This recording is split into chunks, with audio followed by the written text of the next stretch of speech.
IT job కోసం చూస్తున్నారా? ఐటీలో కెరియర్ బిల్డ్ చూసుకోవాలనుకుంటున్నారా? అయితే సమాధానం కోడింగ్ ట్యూటర్. జూన్ 6వ తేదీ శాసనసభకు ఎన్నికలు జరగనున్నవి. నియోజకవర్గాల్లో అభ్యర్థులు నామినేషన్లు దాఖలు చేస్తున్నారు.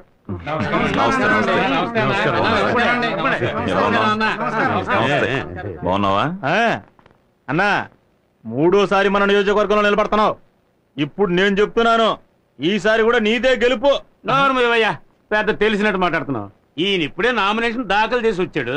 ఇంకా ఎవరెవరు నామినేషన్ దాఖలు చేస్తారో తెలీదు, ఎవడు అగ్నిస్ట్ గా నిలబడతాడో తెలీదు. అంతలో పూలమాల గెలుపు ఎమ్మెల్యే అంట. ఈసారెవ్వడు నన్నెదిరించి నిలబడలేడు, నిలబడనివ్వ.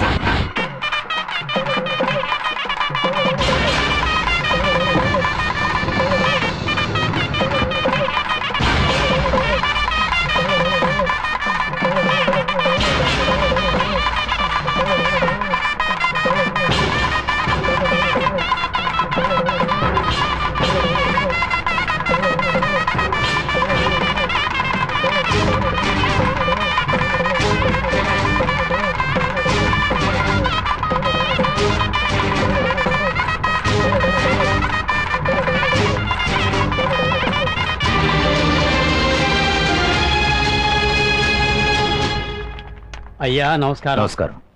ఇదిగోండి, ఈ ఫామ్ ఫిలప్ చేసి సైన్ చేయండి. ఇవ్వండి. అన్న నిల్చొని ఉంటే నువ్వు కూర్చొని ఉంటావా? గవర్నమెంట్ ఆఫీసర్ అయ్యా. నెలకు 5 లక్షలు 10 లక్షలు సంపాదించే మా అన్న నిలబడి ఉంటే 5,000 జీతం తీసుకుని నువ్వు కూర్చొని ఉంటావా? లేవయ్యా. ఏ శంకర్రావు గారు, రౌడీలను తీసుకొచ్చి గొడవ పెడుతున్నారా? ఎవరయ్యా రౌడీలు? మేమంతా కార్యకర్తలు. అడుగుతున్నానుగా, ఎవరయ్యా మీరు? ఎందుకు గొడవ పెడుతున్నారు?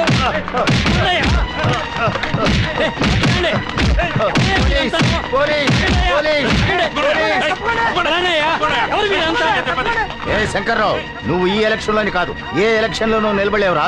నువ్వు ఒక క్రిమినల్ వి. వాడిని తీసుకెళ్ళిపోండి. నన్ను వదలండియా. నేనేం చేశానయ్యా? నేనేం చేశాను? మా అన్ననే ఎదిరించి నిలబడితే మేము ఊరుకుంటావా? ఓరి దొంగ వేధవాళ్ళారా, తొందరపడకండి అయ్యా. నా మీద చెయ్యకండి అయ్యా. ఎంక్వైరీ జరిపించండి అయ్యా. సార్, లోపల ఏం జరిగింది? మిమ్మల్ని ఎందుకు అరెస్ట్ చేస్తున్నారు? ఏం జరగాలయ్యా? ఇంకేం జరగాలయ్యా? ఇది గాంధీని చంపిన దేశం కదా. ఇందిరాగాంధీని, రాజీవ్ గాంధీని షూట్ చేసి చంపేసిన దేశం కదా. మంచి నాయకుడు అయితే షూట్ చేసి చంపబడాలి, లేదా గంజాయి కేసు, అబీన్ కేసు, రేప్ కేసుల్లో ఇరుక్కుని జైల్లో మగ్గి చావాలి. వదలండి అయ్యా. ఇక్కడ జరిగిన గొడవకి ఆ దుర్మార్గుడు భుజంగమే కారణం. నేను నిఖార్సైన వాణ్ణయ్యా. ఈ దేశ ప్రజలకు ఏదైనా మంచి చేయాలనుకుంటున్నాను. నా కడుపు రగులుతోందయ్యా. నా ఉసురు తగిలి వాడు ఏదో ఒక రోజు కాలి మాడి మసైపోతాడు, నాశనం అయిపోతాడు, సర్వనాశనం అయిపోతాడు అంతే. అన్నా, ఈ దెబ్బతో ఆ సీతారామ పని అయిపోయిందన్నా. మీది భలే క్రిమినల్ బ్రెయిన్. అందువల్లే వాడు క్రిమినల్ కేసులో ఇరుక్కుపోయాడు. నాయకుడు అంటే ఎట్లుండాలి? ఇంకా నువ్వు మూసేయాలా? మనకి ఓటు మీద ఓటు, వాడికి పోటు మీద పోటు. కరెక్ట్. అన్నకి ఎదురు నిలిచేవాడు ఎవడూ లేడు. పడవయా, ఇంకా నామినేషన్ దాఖలు కారకని టైం ఉంది. ఇంతలో మాల వేస్తానంటే అవమానిస్తావేంటి? అరగంటలో ఎవ్వడు ఏమీ పీకలేడు. అన్నా, ఎవరు? అన్నా, మీరు ఏకాగ్రీవం అనుకున్నంతా వేస్ట్ అయిపోయిందన్నా. మీకు ఎదురుగా ఒక అనామకుడు నిలబడుతున్నాడన్నా. ఎవడ్రా వాడు?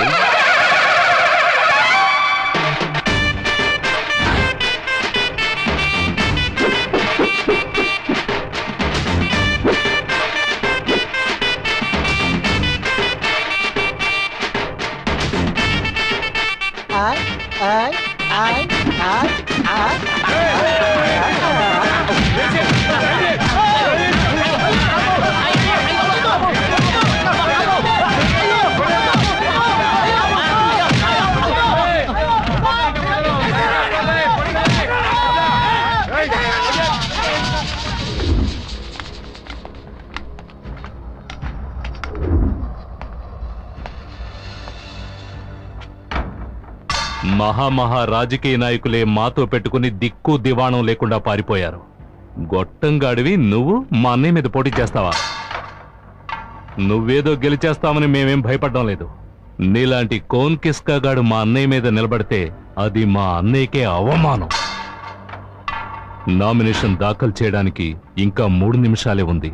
ఈలోగా నువ్వెళ్ళి ఏమీ చేయలేవు. ఏంటి, నువ్వు అభ్యర్థివా? ఏ నేను మీకు అభ్యర్థిలా కనబట్టలేదా? రాజకీయ నాయకుల్లో చాలా మంది మేకతోలు కప్పుకున్న పులుల్లో ఉన్నారు. నేను పులితోలు కప్పుకున్న మేకలా ఉన్నాను. పులి పస్తులు నాకు గడ్డి తిందు, కానీ ఈ పులి గడ్డే తింటుంది. సార్, మీకు కావాల్సిందల్లా ఎలక్షన్స్ లో అభ్యర్థిగా నిలబడటానికి అవసరమైన డాక్యుమెంట్స్, డిపాజిట్ మనీ అవన్నీ నా దగ్గర ఉన్నాయి. తీసుకోండి. ఒక్క నిమిషమే ఉంది.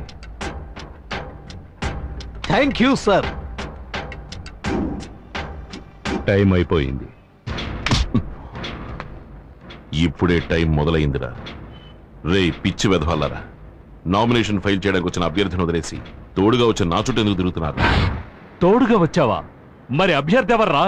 రేయ్ అక్కడ చూడు.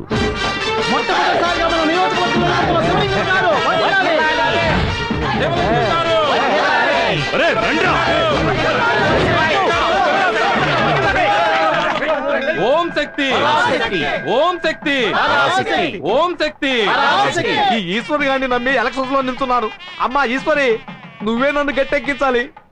ఓం శక్తి, శక్తి. ఓం సర్వమంగళ మాంగళ్యే శివే సర్వార్థ సాధికే శరణ్యేత్ర్యంబకే దేవి నారాయణి నమోస్తుతే.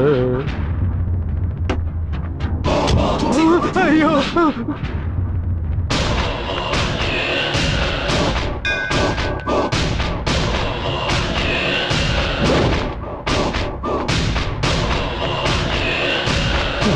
కనబట్టే నరికేస్తాడే.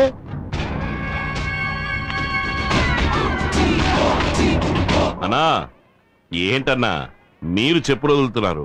ఎరా వెర్రి పప్ప, ఎవరైనా చెప్పులతో గుడి లోపలికి వెళ్తారా? ఆహా, గుళ్ళోకి తమరే వచ్చినప్పుడు చెప్పులు రాకూడదా? తీయరా కత్తి, ఇవ్వు.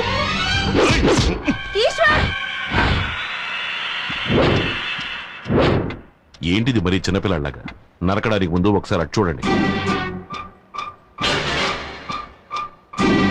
ఓ మారు ఇటు టర్నింగ్ ఇచ్చుకోండి. చుట్టూ జనం ఉన్నారు. పట్టపగలు ఇంతమంది ముందు గుడివాకిట్లో నన్ను పట్టుకుని నరికితే ఎవడైనా మీకు ఓటేసేది? మీకు ఓటు ముఖ్యమా, నా చావు ముఖ్యమా? సరే మీ ఇష్టం, వేసేయండి. అరే వేసేయడన్నా. ఎలక్షన్లు అయ్యేంత వరకే వీళ్ళది ఓటు. అది పూర్తయ్యాక ఇవన్నీ పరమ వేస్ట్. ఆ తర్వాత నీ మెడ మీద వేస్తాను కత్తి వేటు. ఆగండి, ఏమైందని?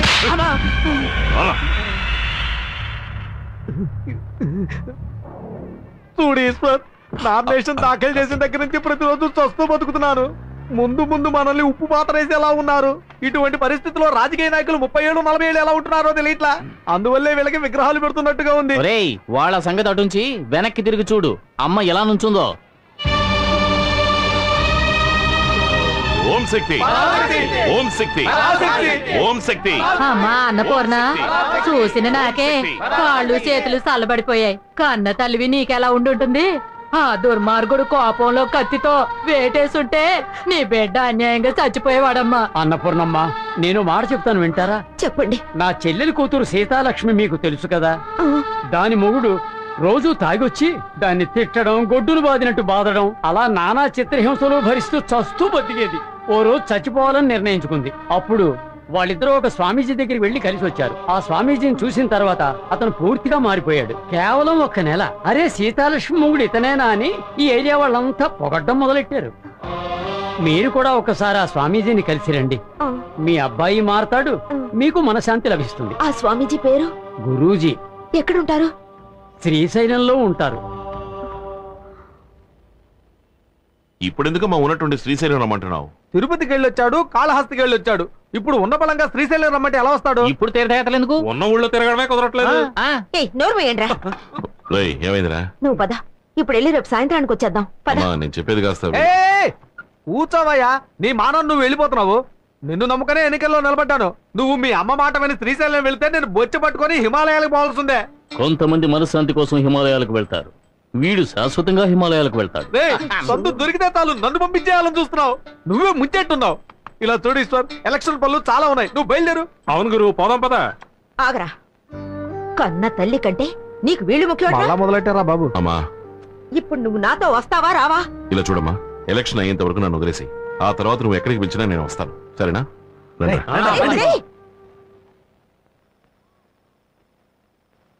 అయ్యలారా అమ్మలారా, పులిని ఎదిరించి పిల్ల, ఏనుగుని ఎదిరించి ఎలుక, గుర్రాన్ని ఎదిరించి గాడిద, నెమలిని ఎదిరించి నల్ల.